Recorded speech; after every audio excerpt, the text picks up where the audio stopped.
차가운 유리잔 표면에 맺힌 물방울이 테이블 위로 툭 떨어지는 고요한 저녁. 그는 무심코 내뱉은 한마디가 공기를 가르는 듯했다. 네가 너무 예민한 거야. 그 말은 수년 전 나를 무너뜨렸던 연인의 입술에서, 혹은 어린 시절 나를 방치했던 부모의 목소리에서 흘러나오던 것과 한 글자도 다르지 않았다. 낡은 축음기판이 같은 구간에서 바늘이 튕겨 나오듯 나는 새로운 사람과 함께하면서도 지독하게 익숙한 비극의 한가운데로 다시 빠져들고 있었다. 그 순간 마음속에 스며드는 것은 단순한 슬픔이 아니었다. 깊은 안도감과 함께 찾아오는 알 수 없는 끌림이었다. 마치 오래된 상처가 다시 열리며 속삭이는 듯했다. 이번에는 다를 거야. 이번에는 내가 통제할 수 있을 거야. 그러나 뇌는 그렇게 속삭이며 우리를 조용히 함정으로 이끈다. 그것은 불운이 아니라 뇌가 설계한 정교한 독성 친숙함의 함정이다. 인간의 뇌는 행복보다 예측 가능성을 더 소중히 여기는 게으른 회계사와 같다. 건강하지만 낯선 다정함에는 경보를 울리면서도 익숙한 고통 앞에서는 오히려 편도체의 긴장을 풀어버린다. 시선이 얽히는 순간 느껴지는 강렬한 끌림은 사실 영혼의 교감이 아니라 상처의 공명이었다. 거울 신경세포가 상대의 결핍을 내 것처럼 읽어낼 때 고장난 애착 시스템은 폭풍 우치는 불안정함을 미친 듯한 케미스트리로 오해하며 우리를 자석처럼 끌어당긴다. 이 끌림은 과거에 무력했던 상처를 현재로 끌어와 이번에는 결말을 통제해보겠다는 처절한 반복 강박에서 비롯된다. 어린 시절 나를 멍들게 했던 양육자의 부정적 특성을 고스란히 간직한 대역 배우를 무의식적으로 캐스팅해 대리치유의 기적을 꿈꾸는 것이다. 하지만 우리는 서로의 트라우마를 완벽하게 자극하도록 맞춤 제작된 톱니바퀴였다. 버림받을까 두려워 매달리는 나의 불안과 침범당할까 두려워 숨어버리는 그의 회피는 치명적인 공생을 만들어냈다. 나의 추격이 그의 도망을 정당화하고 그의 침묵이 나의 발작을 증명하는 악순환 속에서 우리는 서서히 말라갔다. 인간의 마음은 맑은 호수로 향하는 새로운 길을 개척하기보다 피가 흐르더라도 이미 깊게 파인 익숙한 협곡으로 감정을 쏟아붓기를 선택한다. 심장은 가장 행복한 길이 아니라 가장 낯익은 길을 맹목적으로 편애하기 때문이다. 사랑이 구원이 아니라 정교하게 프로그래밍된 생물학적 자해일지도 모른다는 서늘한 진실이 밤 공기를 타고 심장 깊은 곳에 내려앉았다. 새로운 사람의 눈동자에서 오래된 상처의 그림자를 발견하는 순간 우리 뇌는 기이한 데자비를 경험한다. 논리적인 이성은 도망치라고 경고하지만 심장은 익숙한 파괴자의 냄새에 더 강렬하게 반응한다. 뇌의 파수꾼인 편도체는 예측 부호화 시스템을 통해 세상을 이해하며 가장 두려워하는 것은 알 수 없는 것이다. 과거의 고통을 생존이 입증된 안전지대로 착각한 뇌는 낯선 천국보다 익숙한 지옥을 선택하며 안도한다. 이 무의식적 끌림은 반복 강박이라는 굴레로 우리를 밀어넣는다. 우리는 과거에 실패한 연극의 대본을 쥔 채 주연 배우만 교체하여 무대에 오른다. 이번에야말로 익숙한 고통을 통제해 해피엔딩을 만들겠다는 처절한 숙달의 욕망 때문이다. 거울 신경세포가 상대의 영혼에 난 미세한 균열을 읽어내고 전대상 피질이 동기화될 때 우리는 이를 운명이라 착각한다. 하지만 이는 상대의 부서진 틈새에서 내 흉터를 발견하고 오독하는 변형계 공명의 환각일 뿐이다. 이 환각 위에서 불안형과 회피형이라는 고장난 애착 시스템이 맞물린다. 한 사람의 맹렬한 추격이 다른 사람의 필사적인 도주를 먹여 살리는 피드백 루프 속에서 두 사람은 서서히 지쳐간다. 이 궤도를 벗어나지 못하는 이유는 생물학적 중독에 있다. 스트레스 호르몬인 코르티솔이 폭발한 뒤 주어지는 찰나의 다정함은 도파민과 옥시토신의 홍수를 일으킨다. 이 간헐적 강화는 마약과 동일한 보상 회로를 자극하며 우리는 이 롤러코스터를 열정적인 사랑이라 믿는 배신 맹목에 빠진다. 과학자들은 이 현상을 통해 인간의 뇌가 생존 효율을 최우선으로 계산한다는 사실을 밝혀냈다. 예측 부호화 이론에 따르면 뇌는 불확실성을 최소화하려 애쓰며 가장 공포스러운 것은 고통 자체가 아니라 다음에 무슨 일이 일어날지 모르는 무지 상태다. 그렇기에 우리는 낯선 천국의 불확실성보다 익숙한 지옥의 가시성을 선택한다.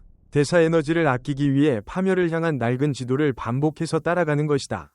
이 비극의 중심에는 강박적 반복이 있다. 이는 단순한 자학이 아니라 과거의 결핍을 현재의 관계에서 재현해 반드시 다른 결말을 맺어보려는 무의식적인 마스터리의 시도다. 편도체는 익숙한 통증을 해결해야 할 긴급 과제로 인식하며 우리는 과거의 가해자를 닮은 연인을 통해 찢어진 과거의 페이지를 수선하려는 생물학적 몸부림을 반복한다. 강렬한 운명적 끌림은 종종 림빅 공명의 함정이다. 거울 신경세포가 상대의 신경계에 박힌 상처의 주파수를 포착하면 뇌는 이를 심오한 유대감으로 오인한다. 이는 영혼의 단짝이 아니라 서로의 트라우마를 알아본 생존적 공명이며 고통의 결이 비슷한 이들 사이의 편안함은 서로의 상처를 정당화하는 위험한 거울보기가 된다. 관계를 지탱하는 간헐적 강화는 잔인한 생화학적 낚싯바늘이다. 무심함과 다정함이 예측 불가능하게 교차할 때 뇌는 도파민 폭풍에 휩싸이며 코르티솔 수치가 정점에 달했을 때 주어지는 작은 애정은 마약 같은 강력한 쾌락을 선사한다. 이 롤러코스터는 고통이 곧 사랑이라는 치명적인 조건형성을 만들어 평온하고 안정적인 사랑을 지루한 것으로 전락시킨다. 불안 애착과 회피 애착에 밀고 당기기는 서로의 신경계를 극한으로 몰아붙이는 생존투쟁이다. 불안형의 절박함과 회피형의 침묵이 충돌하며 발생하는 극도의 긴장감은 역설적으로 살아있다는 감각을 일깨우고 이 피로한 소모전은 열정이라는 이름으로 포장된다.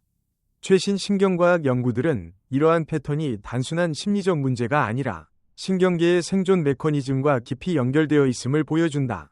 예를 들어 폴리바갈 이론에 따르면 우리 자율신경계는 끊임없이 환경의 안전 신호를 스캔하며 익숙한 패턴을 안전으로 오인한다. 어린 시절의 불안정한 애착 경험이 이 시스템을 왜곡시키면 성인기에 들어서도 불확실한 안정감보다 예측 가능한 고통을 선택하게 되는 것이다. 또한 만성적인 관계 스트레스는 코르티솔 과다 분비로 인해 세포 수준의 노화를 촉진할 수 있다는 연구 결과도 나오고 있다. 이는 독성 관계가 정신뿐 아니라 신체 건강까지 갉아먹는다는 무거운 경고다. 이 파괴적인 고리를 끊으려면 신경가소성을 통한 뇌의 물리적 재건축이 필요하다. 뇌는 찰흙처럼 변화할 수 있다. 오래된 신경회로를 지우는 시냅스 가지치기를 위해서는 일관된 노력과 시간이 요구되며 이는 보통 수개월에서 수년에 걸쳐 진행된다. 몸이 기억하는 공포를 지우는 상향식 접근, 즉 호흡, 움직임, 감각을 통해 평온함을 세포에 새기는 과정이 중요하다. 도파민이 요동치지 않는 고요함을 견디며 보상역치가 재조정될 때 비로소 우리는 상처의 복제품이 아닌 온전한 타인과 마주하여 진짜 사랑을 직조할 수 있는 단단한 대지 위에 서게 된다. 진정한 치유는 고통스러운 자극이 주는 가짜 황홀경을 거부하고 고요함 속에 머무는 능력을 기르는 것이다.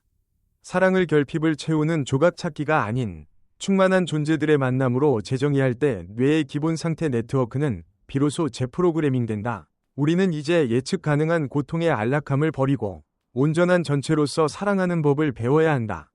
이 여정은 혼자서만 가능한 것이 아니다. 전문적인 상담과 심리치료를 통해 과거의 패턴을 의식적으로 탐색하고 자기 연민을 연습하며 안전한 관계를 천천히 구축하는 과정이 필수적이다. 명상이나 요가 같은 몸과 마음을 연결하는 실천은 신경계를 안정시키는 데 큰 도움이 된다.